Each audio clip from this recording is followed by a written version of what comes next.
The Assembly will hear an address by His Excellency Mohamed Abdullahi Mohamed Farmaajo, President of the Federal Republic of Somalia. I request protocol to escort His Excellency.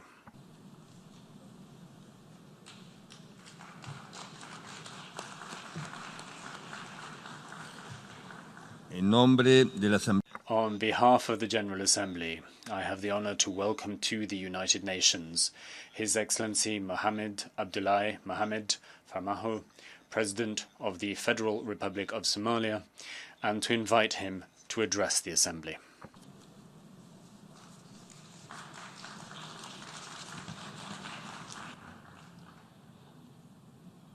Mr. President, Honorable Head of States and Governments, dignitaries, and ladies and gentlemen, it's a great honor and privilege to address you on this 74th session of the United Nations General Assembly.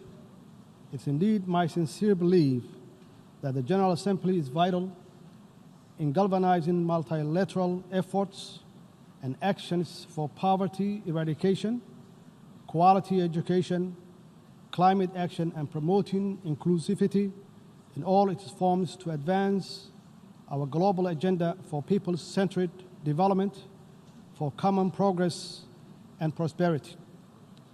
We in this Assembly, more than ever before, must realize and work towards ensuring no one or nations is left behind in the pursuit of progress and prosperity in this age of interdependence and interconnectivity. The Government of Federal Republic of Somalia warmly welcomes this year's theme for the General Assembly, which reminds us all on the importance to double our efforts through greater international cooperation to ensure we as a nation individually achieve the sustainable development goals for reducing poverty, improving the quality of education, addressing the adverse effects of climate change, and promoting partnership and inclusivity in all our actions at home.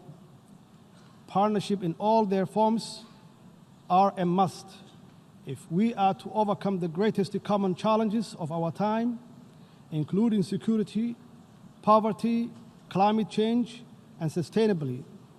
In this globalized world, no nation, no matter how strong or prepared, can individually stand alone against the tide of global challenges which require common action and coordinated multilateral responses.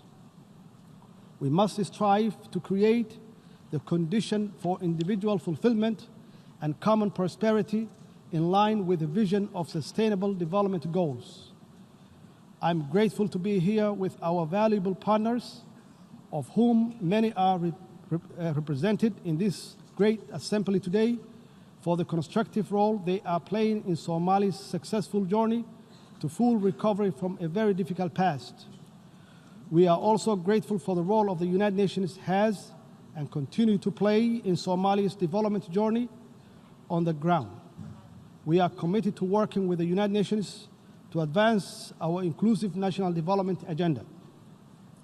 Indeed, Somalia is a great example of the importance and success of the international multilateral system, as it has been benefited from the support of both the United Nations and its member states bilaterally. Somalia's road to recovery, led by its resilient people and government, has come a very long way, and yet we cannot be blind or remain silent on the discontent with the rise in inequality, poverty, and division caused by unfair globalization, which has become dominant in the world today. Without doubt, inclusivity in all its manifestations must come to the fore if we are to succeed in galvanizing multilateral efforts for global security, poverty eradication, quality of education, and climate action alongside the other development priorities. Mr. President, Somalia is also playing a key role in the Horn of Africa's socio-economic development and we are confident that the cooperation between the Horn of African countries will enhance economic development, political stability, social, cultural connectivity, and most importantly, security cooperation among the countries in the region. Horn of Africa region offers unrivaled opportunities for economic development and growth for its people if we can further strengthen the political, social, and economic ties between our countries and our global partners. Horn of African states are not alone in working together towards a better future for their countries and people, because we have many friends who are supporting us all along the way for the interest of peace and security in the wider world, and we thank them. While Somalia promotes economic integration in the region and encourages its business community to invest in countries in East Africa and beyond, Somali communities continue to invest in the Republic of Kenya, which indeed contributes to the growth and economic prosperity. Somalia and Kenya are neighbors on the Indian Ocean coast of East Africa who enjoy peaceful and friendly relations. We owe much to Kenya for their steadfast support for Somali's people over the years. While our overall relations are excellent, our maritime boundaries has never been delimited and is the subject of disagreement between our two sister states. Bilateral negotiations did not achieve an agreement in the past. In order to obtain peaceful and equitable settlement in 2014 and in conformity with international law, Somalia instituted proceedings before the International Court of Justice, the highest legal authority of the United Nations. We are very pleased that the court found that it had jurisdiction to resolve the dispute and that it scheduled final hearing on the merit of the case for the first week of November this year. Somalia, as a member of the United Nations and a party to the statute of the court, is committed to seeing this judicial settlement process through to its end. Somalia has pledged to comply with the court's final judgment and to accept the boundary that is delimited by the court. As a matter of international law, the court's judgment will be binding on Kenya as well. And we trust that when that judgment is issued and the boundary is established, a lasting settlement of this long-lasting dispute will finally be achieved. In addition, on September 3, 2019, Peace and Security Council concluded that African Union is not empowered to intervene this case before the court. Mr. President, I would like to further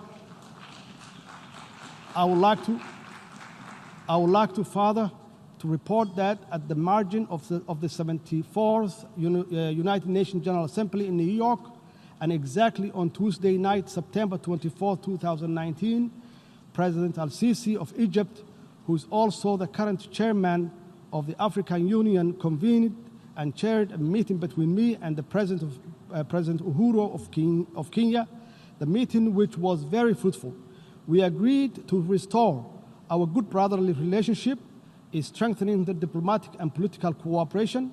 We further agreed to leave the maritime dispute between the two countries to be resolved by the International Court of Justice.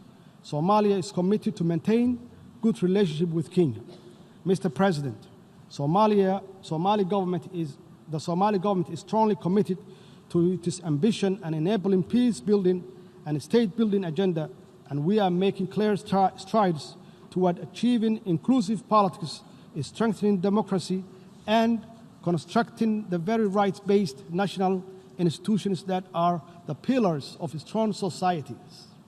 I am proud to report that we have held successful regional elections in some federal member states in the build-up to the planning national parliamentary and presidential election in 2021, and we are determined to facilitate the success of this process through an inclusive electoral bill which voter registrations, and better public awareness of the importance of inclusive politics and national progress. From all this, it's clear that Somalia is a historical example of reform, resilience, and people-driven progress and recovery. Today, our national discussions focuses on how to deliver inclusive politics, public services, financial and economic reforms, growing the economy, good governance, advancing regional cooperation, and how to finally defeat the threat of Al-Shabaab terrorism organizations with our valuable partners at home and abroad. Security has been our government's focus and greatest public expenditure since taking office because everything else, including poverty eradication, quality education, climate action, depends on it. We, alongside our international partners, are working tirelessly to rid the last pocket of violent extremism and their terrorist activities from Somalia. This task is by no means easy because of the violent, cowardly, and opportunistic guerrilla tactics Al-Shabaab terrorist uses, including bombing innocent civilians and private businesses. However, with our holistic strategy of de-radicalization, successful military offensives, the recovery of territory from Al-Shabaab, and the strengthening of Somali National Army and security capabilities, we are confident that our joint efforts with AMISOM and other international partners will bear fruit for Somalia, its people, and for the region and the global stability. We are building a well-trained armed force and right-based security and accountable institutions to take over the responsibility of securing Somalia. Our government, in partnership with AMISOM and other key international supporters, is working hard to achieve this through transition plan in line with the national security architecture. In this regard, I wanted to thank the brave Somali security force, men and women, all the troop contributing countries of African Union, with AMISOM and all our international partners that support the security operations in different and important ways. By no means are these comprehensive reforms easy, but with commitment and absolute determination, we have biometrically registered all the Somali National Army, and the human resources audit of the wider security sector in its entirety will be completed shortly. The biometric registration enabled the government to eliminate ghost workers, assess operation readiness of the security personnel, and make cost saving that will be used elsewhere to further strengthening security for the Somali people. I'm convinced Somalia's successful security sector reforms will provide us with the best possible security apparatuses to safeguard the well-being and the progress of Somali people. Mr. President, indeed, quality education liberates, empowers, instills hopes, and unleashed the great dreams, ambitions, and innovations that will create a better world for all of us. All development anchors on education and most certainly galvanizing our multilateral efforts for any development anywhere must start with national and international support for education in all its forms. In Somalia, a key symbol of our national recovery has been the enormous expansion of education provision across the public and private sector in all stages of learning. We fully understand the need to encourage, support, and build on the existing public-private partnership model of education delivery with strong oversight by the federal government. Despite our difficult past, today the design and delivery of quality education and its governance and delivery framework is the most crucial education objectives we set as a government. This is critical for our young generation to catch up and even perhaps leapfrog in order to compete in globalizing economy and benefit from and contribute to achieving the Sustainable Development Goals by 2030. Given the importance of quality education to Somalia's peace building and state-building processes, as well as its overall development, our government has embarked on an ambitious reform program which aims to expand access to education for our children, adolescents, and youth, including those from marginalized communities, the disabled, and girls and women. We are focused very clearly on improving the quality of learning outcomes, especially at early grade levels for all learners. We are also committed to increasing enrollment rates, ensuring the market relevance of learning opportunities to sustainably grow the economy in creating much-needed jobs and injecting further confidence in our people and country's prosperity and prospects. On the practical note, the Somali government is in the process of developing an inclusive and relevant national curriculum alongside rehabilitating all public schools while working hard to establish technical vocational schools and invest in the next generation of teachers and leaders in our schools. For the 5th year in a row, Somalia held the national exam successfully, and most of our students, including those that had disabilities such as blindness, participated and succeeded. We are proud of them. We are proud of them all, and will continue to improve their learning opportunities and employment prospects through better policies, stronger partnerships, accessible facilities, and educational leadership. To strengthen quality education globally, we must all share good practices, transfer successful policy, and make the necessary link between education, opportunities, and international peace, security, and development. Mr. President, Somalia is very committed to improving the status of the country's environment and to promoting community resilience for both present and future generations. Somalia has taken major steps in instituting environmental management authorities to implement changes on the national level. The establishment of the Directorate of Environment and the Climate Change within the Office of the Prime Minister, for example, is a step in the right direction, and we are confident that the Directorate will effectively lead the development and implementation of the environmental regulations and policies. This is evidence of our commitment to climate actions for a better, cleaner, and inclusive, prosperous environment. Indeed, climate change threatens to increase the frequency and severity of environmental impacts, and Somalia and the country with a long-standing coastline in continental Africa is already experiencing the effects of rising sea levels and rising average temperature that's exacerbated by the effects of degraded land and deforestation. The 2017 drought in Somalia had significant impact on the environment, economy, and natural resource sector, with ecosystem losses that damages estimated at an equivalent of more than $600 million. The loss in productivity of the natural capital indicates difficult times ahead of the livestock-based Somali economy, more so because as much as 93% of pastoral resources have been decimated and destroyed in some regions of the country. This has directly and indirectly affected the livelihood of the 6.2 million persons, about 60% of population, who depend on the pastoralism. Due to this vulnerability, Somalia's economy could take much longer to recover, given that it continues to suffer the repetitive occurrences of climate-related hazards.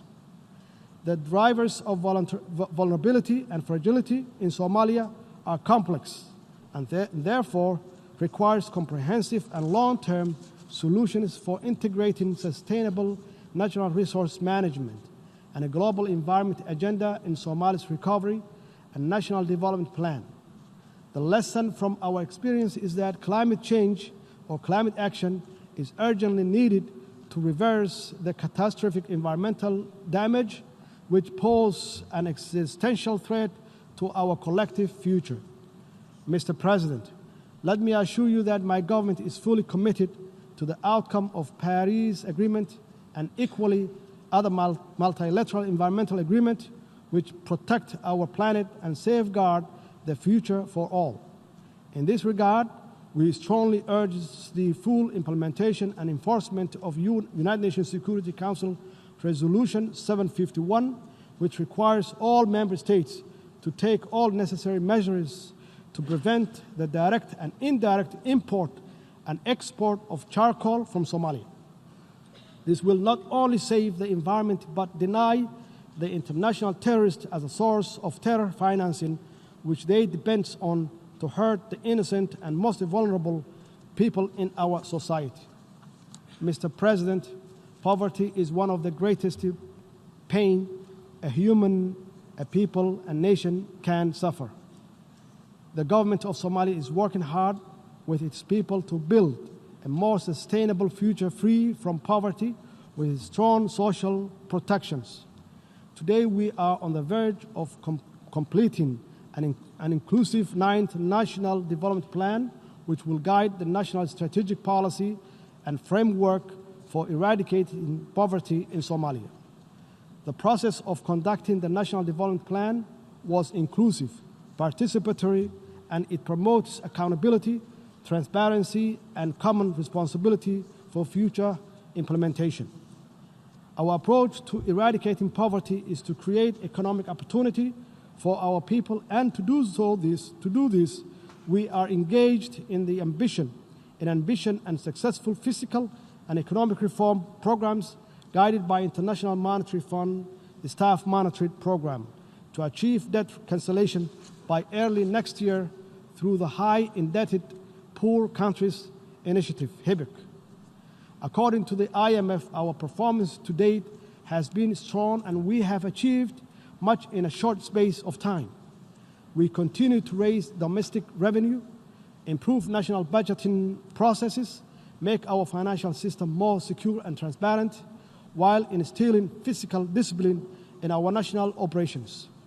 We are working closely, both bilaterally and multilaterally, with all our key partners and stakeholders, including the Somali people and the international financial institutions, to secure debt cancellation for Somalia. Achieving this will allow Somalia to get access to valuable and much-needed concessionary resources that will complement our national domestic revenue mobilization to cover the cost of eradicating poverty, improving public services, including quality education and security, and taking effective actions to safeguard our future against the scourge of climate change. Alongside economic and fiscal reforms, our government has championed a zero-tolerance approach of corruption so that every dollar is spent on the public goods. If we are to eradicate poverty, we cannot afford to lose a cent to corruption. Accordingly, we must always ensure value for money in public expenditure and tackle corruption head-on. This is why I signed the historic anti-corruption bill last week, and my government is determined to deliver on its content for the people of Somalia. Mr. President, let me conclude by reiterating Somalia's strong support for galvanizing multilateral effort for poverty eradication, quality education, climate action in all its forms. In this globalized age of uncertainty, common threats and opportunities, we must all be in this together to achieve common progress and inclusive prosperity. Our global journey to sustainable development may be long, but every step we take together will be rewarded with a stronger society, a more equitable and connected world, and a community of nations is strengthening and empowering through this collaboration. I thank you, Mr. President, and I thank you all in this assembly.